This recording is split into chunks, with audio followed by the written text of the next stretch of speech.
우리가 어떤 일을 할 때 분명히 이건 하나님이라고 생각하는 일들이 있어요. 그리고 그 일을 위해 열심히 기도도 했습니다. 그런데 그 일이 잘 되지 않을 때가 있습니다. 누가 뭐라도 하나님 일인데, 반드시 돼야 되는 일인데 중간에 자꾸 멈춰섭니다. 어려움을 당합니다. 그럴 때 우린 고민합니다. 이거 과연 해야 되느냐? 과연 이게 하나님의 일인가? 이렇게 생각하게 됩니다. 그 일을 위해 기도도 했고 준비도 했는데 되어지는 상황은 자꾸 이상하게 꼬여갑니다. 그러할 때 어떻게 생각하시겠습니까? 어떻게 일을 하셔야 되겠습니까? 오늘 본문은 그런 문제에 대한 해결책을 우리에게 제시하고 있는 본문입니다. 오늘 느헤미야 앞에 놓인 여러 가지 문제와 곤란함들이 있어요. 역사적인 약간 얘기를 하면 이런 겁니다. 이스라엘 백성들이 바벨론의 포로로 끌려갔습니다. 70년을 살았습니다. 그리고 하나님의 은혜로 바벨론의 포로에서 해방돼서 고국으로 돌아왔어요. 예루살렘으로 돌아왔다는 거예요. 그런데 이러서 돌아와 보니 70년 동안 비어있는 동안 이방 사람이 와서 다 차지하고 살았습니다. 이제 와가지고 다시 해방이 돼서 예루살렘의 성을 재건하려고 하는데 이미 터를 닦고 있던 이방인들이 몇십 년 동안 살았으니 자기 땅을 주장하는 거예요. 그리고 예루살렘 성이 재건하는 걸 극구 막기 시작하는 겁니다. 오늘 본문은 그 이야기입니다. 바벨론 포로로 끌려갔다 돌아온 사람들이 예루살렘 성을 재건하기 시작합니다. 느헤미야라고 하는 탁월한 지도자가 있었어요. 그는 나름대로 포로로 끌려간 사람 중에 높은 지위에 올라간 사람입니다. 그 지위를 내려놓고 거룩한 부담감을 가지고 예루살렘에 돌아와 성을 재건합니다. 일부러 가장 높은 위치에 있던 사람이 자원해서 내가 저 아무도 가려고 하지 않은 저 북방에 총독으로 내려가겠다, 좌천을 신청합니다. 그러니까 좌천대 내려온 거예요 지금. 왜? 예루살렘 성을 재건을 하려고 왔습니다. 나름대로 열심히 기도도 했어요. 나름대로 열심히 준비도 했습니다. 왕의 허락도 받았어요. 근데도 와 성벽을 재건하려고 보니 문제가 생깁니다. 저는 이 본문을 통하여 우리가 하나님 일을 할 때 문제가 생기고 장벽이 생기고 어려움이 생길 때 어떻게 일을 해결할 것인가, 분명히 하나님이 하시는 일인데 자꾸 막힐 때 어떻게 일을 감당할 것인가, 이 말씀을 함께 나누며 은혜를 나누고자 합니다.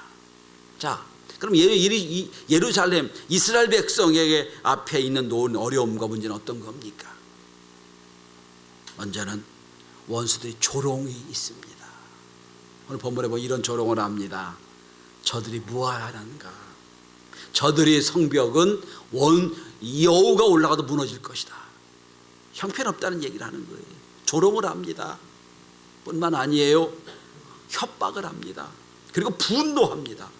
여러분, 자기 땅에 와서 자기들이 성을 짓겠다는데 왜 분노합니까? 그들이 성이 만들어지면 자기들은 쫓겨나게 되기 때문에 분노하는 거예요. 내 걸 뺏길까 봐 분노하는 겁니다.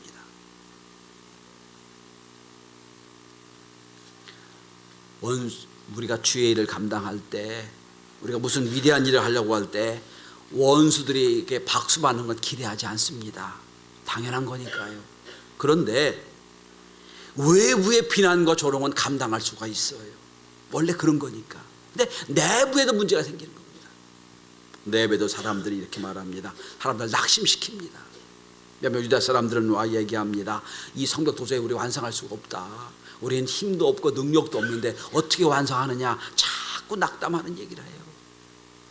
아, 이렇게 살 필요가 있겠느냐, 그냥 뭐 주어진 대로 살자, 뭐 이런 얘기를 하는 거예요. 꼭 우리가 여기서 다시 성벽을 재건하고 성전을 또 만들고 할 필요가 없지 않냐, 그렇게 안 해도 살아왔는데 왜 꼭 이렇게 해야 되느냐, 자꾸 낙심시키는 말을 하는 거예요. 무엇인가 위대한 일을 하려고 할 때 늘 우리 마음속에 생기는 건 적당주의가 있어요. 그냥 되어진 대로 살지 뭐, 적당히 하면 되지 뭐. 이게 우리를 낙심시키는 거예요. 누군가 무슨 위대한 일을 하려고 계획하고 나갑니다. 뒤에서 자꾸 얘기합니다. 뭐 그렇게 할 필요가 있냐? 지금까지 그렇게 살아왔는데 자꾸 얘기하는 거예요.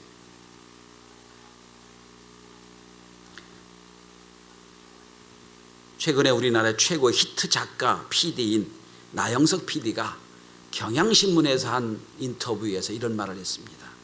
아마 이분이 우리에게 주어진 많은 예들이 약간 좀 비틀은 것 같은데 그런 말을 했습니다. 옳은 길의 반대는 나쁜 길이 아니라 쉬운 길입니다 라는 말을 했어요.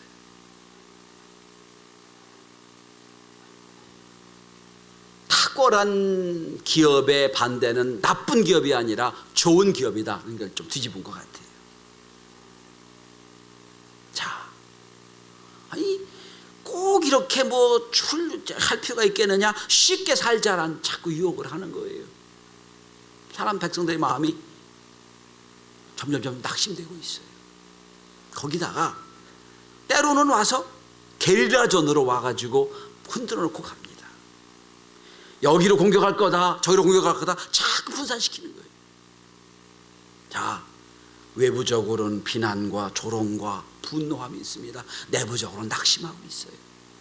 이런 상황에서 과연 어떻게 느헤미야와 이스라엘 백성들이 성벽을 재건할 수 있었겠습니까?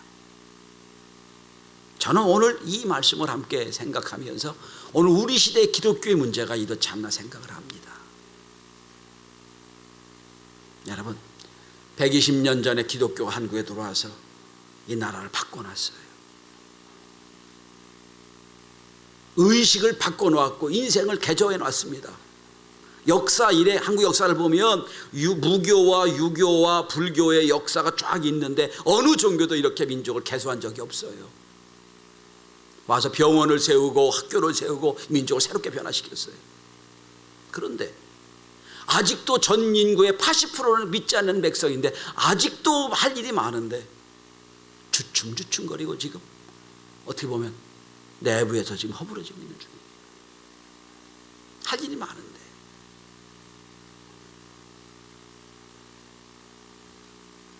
곳곳에 선한 영향을 미치는 교회가 참 많습니다만 또 한편으로는 무너뜨린 교회가 얼마나 많은지 몰라요.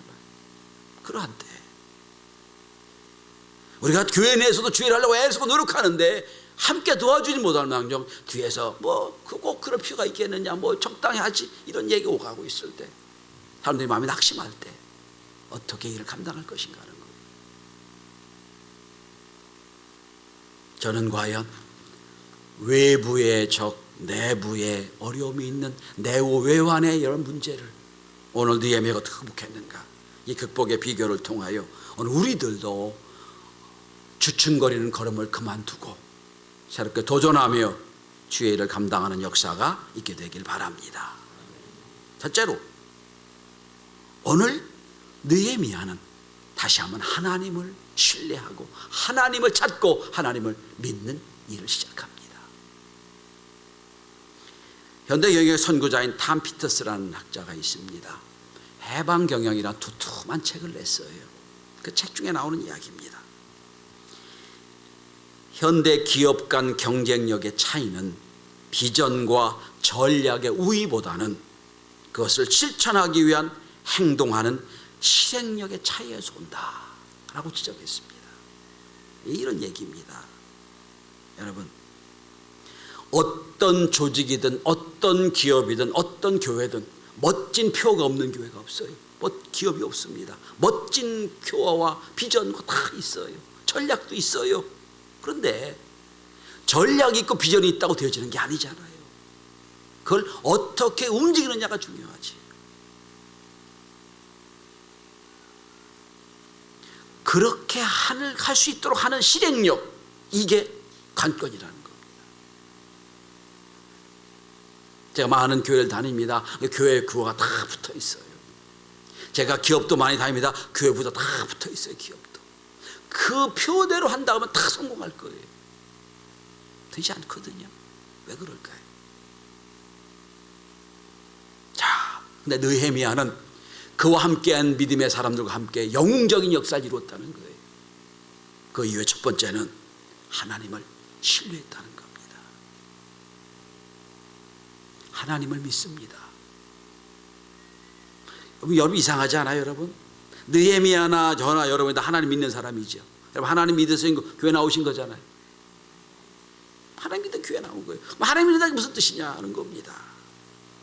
여러분, 하나님을 믿는다는 건 하나님을 신뢰한다는 것이고, 하나님 믿는다는 것은 하나님의 계획과 하나님의 인도하심을 믿는다는 얘기합니다. 하나님의 계획을 믿는다는 거예요. 나를 통해 하실 계획을 믿는다는 겁니다. 자, 느헤미야는 왕의 비서실장이었을 때 다 자기 자리를 내려놓고 기도하는 중에 늘 거룩한 부담이 생기는 거예요. 기도만 했다면 무너진 예루살렘의 성 생각나는 거예요. 기도만 했다 그러면 방황해서 집도 없이 방황하는 사람들이 생각이 나는 거예요. 그래서 좌천에 내려왔단 말이에요. 지금 분명히 하나님 하신 일이었어요. 하나님은 나에게 꿈을 주신 거예요. 비전을 주신 거예요. 그러니까 내려왔어요. 내려와 나름대로 준비하고 나가는데 자꾸 막히는 거예요.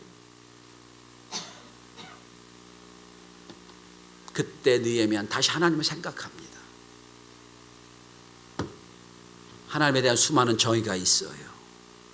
치료하신 하나님, 함께 하신 하나님, 역사 주관자신 하나님, 많은 하나님의 정의가 있습니다. 그런데 저는 하나님의 수많은 정의와 하나님의 수많은 규정 중에 제가 가장 익사이팅하고 가장 좋아하는 정의가 하나 있습니다. 오늘 예배에 기원을 했던 예레미야 33장 3절의 하나님, 성경은 이렇게 말합니다.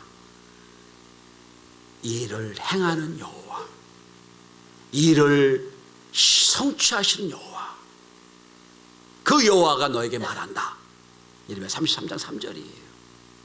하나님 어떤 하나님이에요? 일을 행하시는 하나님, 일을 성취하시는 하나님. 여러분, 일을 시작하신 건 누구나 할 수 있어요. 일을 시작하고 끝나는 게 하나님이 아니라 그 일을 마무리하시고 성취하신 하나님, 그 하나님이 있다는 거예요. 여러분, 하나님이 용두삼의 하나님이 아니에요. 일을 시작했으면 완성하신 하나님이라는 거예요. 일을 행하는 여호가 무슨 뜻입니까? 여러분, 하나님은요 우리에게 어떻게 보여주시냐면 처음부터 일하신 하나님이에요. 창세기 1장을 보세요. 펴시면 하나님이 뭐로 나와요? 하나님이 태초에 천지를 창조하시니라. 창조가 뭐 일하는 거잖아요. 일하신 하나님, 천지를 지으신 하나님, 빛과 어둠을 만드신 하나님, 인생을 만드신 하나님, 일하신 하나님이라는 거예요. 느헤미야는 다시 한번 하나님을 찾습니다. 하나님 누구십니까? 하나님 일하신 하나님이십니다. 이 나를 통하여 하나님 계획을 이루신 하나님, 성취하신 하나님. 하나님은 저 하늘 꼭대기 위에 올라앉아서 발장을 딱 끼고 너 인생들아 하는 거 보자 이런 하나님이 아니에요. 우리 인생 역사 속에 개입하셔가지고 우리와 함께 일하길 기뻐하신 하나님, 우리 인생에 오셔서 나와 함께 일을 만드신 하나님, 성취하신 하나님, 그 하나님이란 뜻이에요. 다시 한번 느헤미야 하나님을 믿습니다. 그 일을 나를 통하여 계획하셨고 비전을 보였으니까 그 일을 이루시고 성취하신 하나님이라는 거예요. 그래서 예수님도 이렇게 말씀하십니다. 날마다 안식일마다 병자를 고치고 사람들이 비난합니다. 그때 예수님의 대답이 이거예요. 내 아버지가 일하시 나도 일한다. 지금 내가 일한다. 내 아버지가 지금도 일하신다. 일을 행하시는 하나님, 일을 성취하신 하나님, 그 하나님이 저와 여러분을 통하여 우리 인생을 통해서도 위대한 일을 성취하시는 은혜가 있게 되길 바랍니다. 느헤미야의 힘으로, 지혜로, 능력으로 하는 거 아니에요. 하나님의 힘으로 하는 겁니다. 노벨 문학상을 받은 영국의 극작가인 버나드 쇼는 참 멋진 말을 했습니다. 청년 중에 지금 눈 감고 있는 청년 몇 명 있는데 저쪽 그룹에, 그죠? 예원아 눈 떠라, 너 목사님 좀 보자. 희용이도 금방 졸았잖아. 뭘 안 그런 척하고 있어.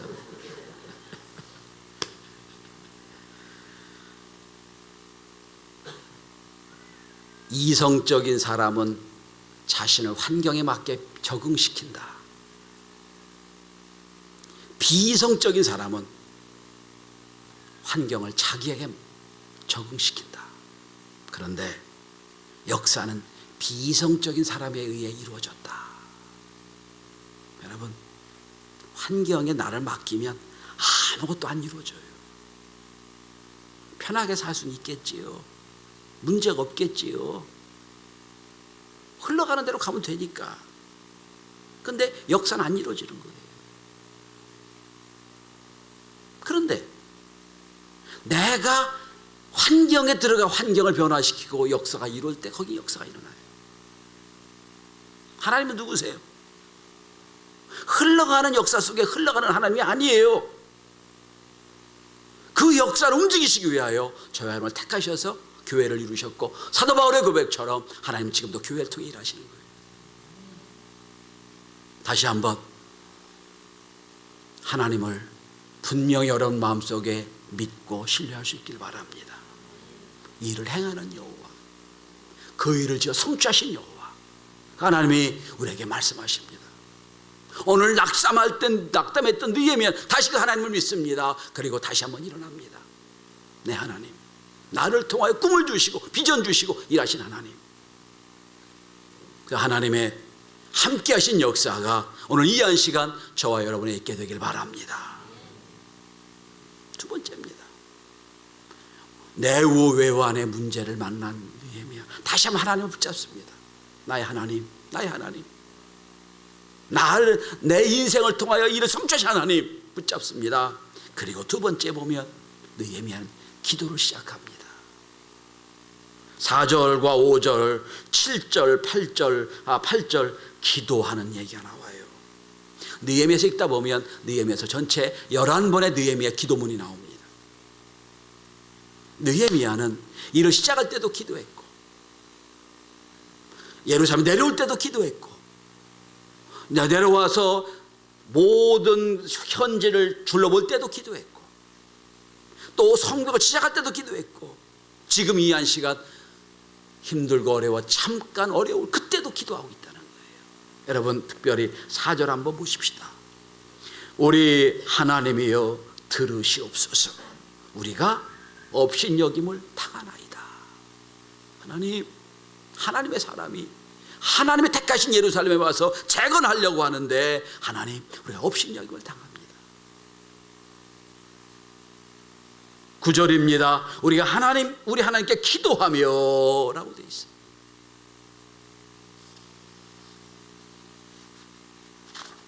성도 여러분, 문제가 꼬이고 안 되고 멈춰설 때, 그때는 하나님 우리에게 사인을 보내시는 거예요. 무슨 사인 보내실까요? 기도하는 사인 보내시는 거예요. 이거 내 힘으로 할 게 아니다. 내 능력으로 할 게 아니야. 지금은 나와 함께 할 때야 나를 통해 기도하라고 말씀하시는 거예요. 지금도 느헤미야는 사인을 깨달아요. 잠시 멈추고 하나님이여 들으시옵소서. 우리가 지금 모욕을 당하고 조롱당하고 있습니다. 여러분, 전 요즘에 우리 교회 기도를 강조하는 이유가 있어요. 오늘 한국 교회를 보시면 세상을 향하여 조롱을 당하지 않습니까? 이거 우리가 기도해야 될 때예요. 교회가 왜 저래 비난하는 건 너무 쉬운 얘기예요. 근데 우리를 향한 비난에 맞아 이것도 좋아요. 그러나 중요한 건 지금이야말로 기도할 때예요. 교회의 영권을 잃어버렸기 때문이에요. 그리고 낙심했던 이스라엘 백성들을 모아놓고 오늘 느헤미야가 한 말을 한번 주목해 보십시오. 14절 마지막을 여러분 다 함께 보시길 바랍니다. 14절 마지막입니다. 느헤미야는 이렇게 주장합니다. 너희는 그들을 두려워하지 말고 지극히 크시고 두려우신 주를 기억하라. 여러분, 지금 느헤미야 백성들 앞에 보이는 것은 적군이에요. 조롱하는 사람들이고 그들의 군대예요. 그들의 무리들입니다. 그런데 느헤미야 얘기합니다. 그들을 두려워하지 말고 진짜 두려워할 분이 누구냐? 지극히 크시고 두려우신 주님을 기억해라. 눈에 보이는 원수를 두려워하지 말고, 눈에 보이는 비난을 두려워하지 말고, 그 너머에 하나님이 진짜 두려워할 존재다는 거예요. 어느 날 사탄 무기 박람회가 열렸다고 그럽니다. 세상에 나가서 그냥 사람들을 다 낙심시키고 시험 들게 했던 사탄들이 아주 자랑으로 자기가 쓰던 무리를 쫙 전시했습니다. 걱정, 두려움, 슬픔, 욕망, 자만심 쫙 같은 아주 그동안에 썼던 필살의 무기가 쫙 전시됐습니다. 쭉 둘러봅니다. 저 끝에 구석에 코너에 있긴 한데 앞에 딱 써붙였습니다. 팔지 않음. 딱 써붙였어요. 사람들이, 사탄들이 쫙 다니면서 저건 팔지 않는 무기라는데 무슨 무기인가 그러고, 무슨 무기입니까 그랬더니 팔짱을 딱 끼 사탄이 얘기합니다. 이건 돈 주고도 안 팔아요. 절대로 안 팝니다. 이건 필사적인 겁니다. 무슨 무기인 줄 아세요? 낙심이라는 무기예요. 아무리 열심히 사람, 용기 있는 사람도 낙심이라는 무기가 딱 들어가면 꼼짝 못한다는 거예요. 겉으로 보기에 믿음이 있는 것처럼 속에 보이는 다 낙심에 넘어졌다는 거예요. 절대로 이 무기는 안 팔겠다고 했다는 거예요. 여러분, 그래서 누가복음 18장에 보시면 예수님이 비유로 말씀하실 때 이렇게 말씀하십니다. 낭망하고 기도해야 될 것을 비유로 말씀하여 가라사대. 하나님, 우리가 낭망하는 걸 아세요. 낙심하기가 쉬운 줄 아세요. 낙심하고 낭망할 때 기도해야 된다는 말씀이에요. 혹시 여러분 올해 2018년 11개월 사시면서 내가 올해 이렇게 하겠다고 다짐했고 하나님께 기도했고 열심히 했는데 지금 와 보니 낙심해서 이루지 못한 게 있습니까? 다시 한번 주님 앞에 기도를 시작할 수 있기를 바랍니다. 허드슨 테일러라고 하는 영국의 유명한 선교사가 있습니다. 내지 선교로 유명한 분입니다. 내륙 선교란 뜻이에요. 중국 양주 땅 중원에 있습니다. 땅에서 선교할 때 일입니다. 그의 선교를 반대하는 양주의 사람들, 학자들이 이 테일러가 왔다가 그러면 뒤집어질 것 같으니까 중상모략을 하고 유언비어를 날조했습니다. 선교사는 죽어가는 사람의 누나를 뽑아먹는다, 아이들을 잡아먹는다, 아이벤 여자의 배를 갈라 약을 만든다, 이런 헛소문을 퍼뜨렸어요. 무식한 미개한 중국인들이 이 말을 믿었어요. 믿고 막 이 헤드슨 테일러가 거리 다니며 선교하는데 돌을 가져다 같은 테일러를 쳤어요. 부상을 당했습니다. 폭도로 변했던 거지요. 그래서 이제 병상에 누워 있어요.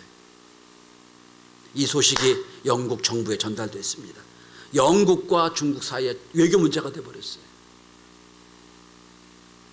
영국의 국가 간에 골치가 생겼으니까, 문제가 생겼으니까 허드슨 테일러 선교를 금지시켰습니다. 지금 국가 간에 문제 생겼으니까 당신 하나 때문에 어려움 당했다 그러니까 영국에서 보내는 선교비를 끊어버렸습니다. 허드슨 테일러 아래 200여 명의 선교사가 있는데 하루아침에 아무것도 못하게 됐어요. 위기를 당한 겁니다.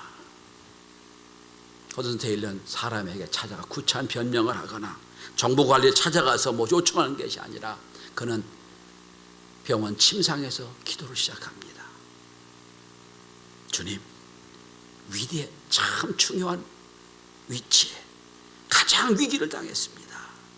문제가 있으면 해결책도 있는 줄 압니다. 하나님, 이 어려움을 우리가 해결할 방법이 없으니 하나님 해결해 주십시오. 침상에 누워 일주를 잠시 기도했다고 그럽니다. 하나님께 부르짖어 기도했어요.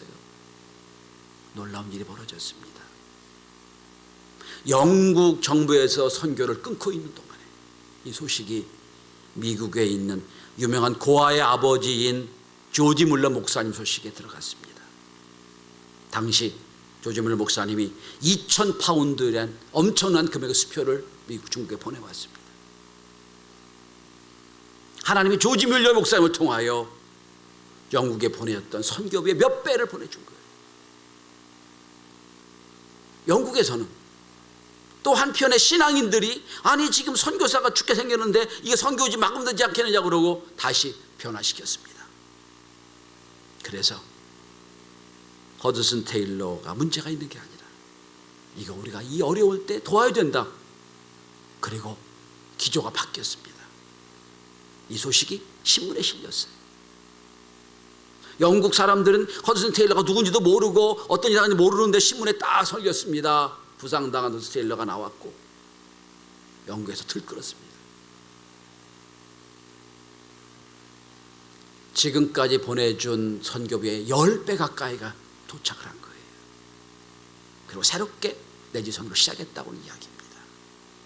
여러분, 기도하면 우리 생각과 계획 이상의 놀라운 역사가 일어납니다. 하나님의 역사예요. 그저 침상에 누워서 아무것도 할 수 없는데 그는 진정으로 위대한 일을 한 겁니다. 기도가 그런 거예요. 나의 힘과 능으로 되지 않습니다. 하나님의 역사는 하나님께 기도함으로 하나님의 손으로 하시는 거예요. 저는 여러분 하나님의 일이 막히고 답답하고 힘들 때 하나님의 기도의 사인을 믿고 주 앞에 힘써 기도하는 우리 경실의 성도들이 되시기를 주의 이름으로 축원합니다. 마지막 세 번째입니다. 여러분 특별히 6절 마지막을 한번 보십시오. 이는 백성이 마음들여 일을 하였음이니라. 성도 여러분, 이 땅에 살면서 가치 있는 일, 중요한 거 마음 들이지 않고 정성 들이고 해서 되는 일이 있나요? 가장 중요한 일, 가장 가치 있는 일을 할 때 적당히 해야 하는 일이니까 의무적으로 해서 된 일이 있나요? 아마 하나도 없을 겁니다. 하다못해 내가 좋아하는, 내가 사랑하는 여자, 남자를 내 편으로 만들기 위해서도 얼마나 노력하고 정성 쏟는지 몰라요. 그렇지 않습니까? 그런데 하나님 위대한 일을 하는데 마음 들이지 않고 해서 된 일이 없습니다. 자, 오늘 이 말씀 한번 뒤집어 봅시다. 지금까지 이스라엘 백성들은 나름대로 예루살렘 성의 가치도 알고 성벽 짓는 것도 위대한 일도 하니까 힘써 일했어요. 그런데 오늘 본문에 마음 들여 일했다는 말이 나오는 걸 보면 그동안에는 그렇게 마음 들이지 않았다는 얘기죠. 해야 되니까 한 거예요. 느헤미야가 워낙 많은 자원을 가지고 함께 투입해서 하니까 일합시다 해서 한 거예요. 근데 이제는 그렇게 될 일이 아니에요.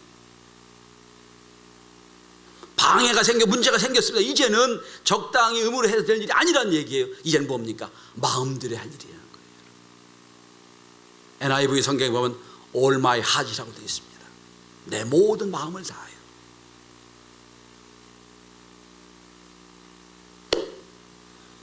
최근에 나온 책 중에 삼성전자 회장인 권오현 회장이 쓴 초격차란 책이 있습니다. 그동안에 자기가 여러 어려운 기업을 만들고 하면서 했던 인생록 비슷하게 썼더라고요. 뭐 거기 전략에 관한, 조직에 관한, 뇌에 관한 얘기가 쫙 있어. 근데 한 번은 쭉 읽어볼 만한 가치 있는 책이라고 생각이 듭니다. 근데 그 중에 제 눈을 집중하게 한 얘기 있었습니다. 그런 말을 했습니다. 이 시대는 개선이 아니라 혁신이 있어야 한다고 그는 주장합니다. 그런데 많은 거의 모든 리더들은 개선에만 목적을 두고 있기 때문에 혁신은 이룰 수가 없다. 혁신하려면 첫째로 사람들 의식을 바꿔야 된다. 의식이 안 바뀌면 사람을 바꿔야 된다. 이렇게 말하고 있더라고요. 저는 생각했어요. 아니 지금 오늘 한국 교회가 혁신을 이루어야 되는데 그럼 감리교 목사 다 바꿔야 되나? 아니 우리 교회 혁신이 있어야 되는데 그럼 우리 교회 생각을 다 바꿔야 되나? 이거 어떡하지?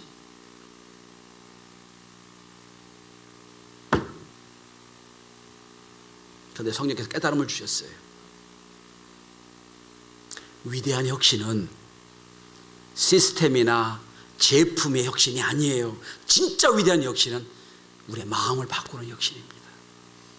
생각을 바꾸는 혁신이에요. 근데 이미 성경은 우리에게 이미 혁신됐다고 선언하고 있습니다. 자, 여러분 좀 바쁘겠습니다만 성경을 한 절만 한번 펴보십시다. 고린도후서 5장 17절, 고린도후서 5장 17절 다 한번 펴보십시오.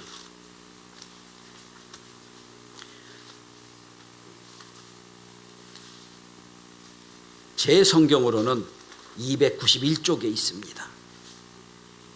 291쪽 구약 신약 성경입니다. 자, 다 피셨습니까? 우리 함께 크게 선언하면서 함께 읽겠습니다. 시작. 그런즉 누구든지 그리스도 안에 있으면 새로운 피조물이라 이전 것은 지나갔으니 보라 새 것이 되었도다. 세상에 이런 혁신이 세상에 어디 있어요? 아니 이미 새 것이 되었다고 하잖아요. 이미 새 것이 되었도다. 다시 한번 제가 읽습니다. 그런즉 누구든지 그리스도 안에 있으면 새로운 피조물이라. 우리 예수 안에 다 있죠. 새로운 피조물 됐죠. 이전 것은 지나갔으니 보라 새 것이 되었도다. 목사님 무슨 말씀을 하세요? 나 늙은 사람이요, 나 생각이 아직 안 바뀌는 무슨 새 것이 되었다고 하세요? 맞아요, 그래요. 근데 이미 우리 마음속에 하나님이 새 마음을 주셨어요. 새 것이 되었다고 그랬어요. 이제 뭐 할 일이 뭡니까? 옛 것을 몰아내면 되는 거예요. 새 것이 되었도다. 생각했습니다. 그래, 세상에 말하는 혁신이 사람 바꾸는 게 혁신이 아니라 하나님의 성령이 우리 마음에 오셨으니까 이미 새 것이 되었어요. 예수님께서 우리에게 혁신의 마음을 주신 거예요. 그래서 오늘 여러분 보세요. 오늘 본문에 보시면 예루살렘 사람들이 마음을 들여 역사했다고 되어 있어요. 생각을 바꿔놓은 거예요. 그동안은 적당히 했어요. 그동안 해야 되니까 했어요. 이젠 아니에요. 마음을 들여 온 마음을 다하여 일을 했다는 거예요. 어떤 결과 나옵니까? 10% 15%가 안 된 역사가 50% 공정이 이루어졌어요. 이제 2주 사이에 100% 성벽을 다 만들어냅니다.